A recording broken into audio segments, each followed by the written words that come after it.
ওমানে স্মরণকালের অন্যতম ভয়াবহ বন্যায় জনজীবন হয়ে পড়েছে বিপর্যস্ত। নারী শিশুসহ প্রাণ গেছে বহু মানুষের।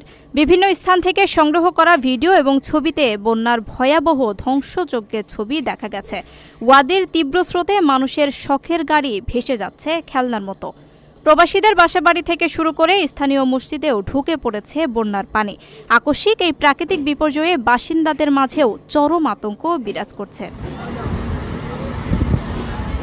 চলমান বৈরী আবহাওয়া কিছুটা শান্ত হতে শুরু করলেও আজ দিবাগত রাত অথবা শুক্রবার ভোর থেকে দেশটিতে বৃষ্টির আরেকটি বড় ঢেউ আঘাত হানতে পারে।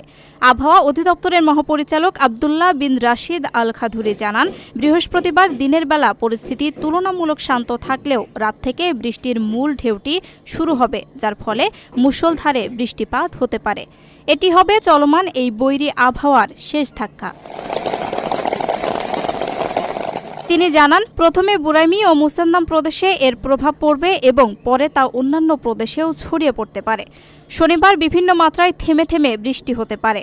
রবিবার আরব সাগরে উপকূলীয় এলাকায় কিছুটা প্রভাব থাকলেও আগামী কয়েকদিনের মধ্যেই ওমানের আকাশ পুরোপুরি পরিষ্কার হয়ে যাবে বলে আশা করা হচ্ছে।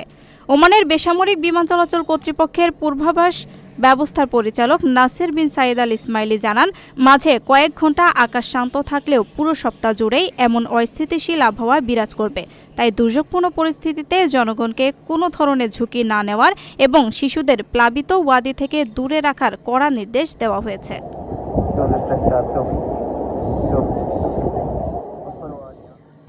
প্রবাসীদের জন্য নির্মাণ হচ্ছে দেশের প্রথম স্মার্ট সিটি, যেখানে থাকছে স্কুল, মসজিদ, হাসপাতাল, সুইমিং পুল, হেলিপ্যাড, পাঠাগার, জিম, সুপারমার্কেট, শিশু পার্ক সহ সকল নাগরিক সুবিধা।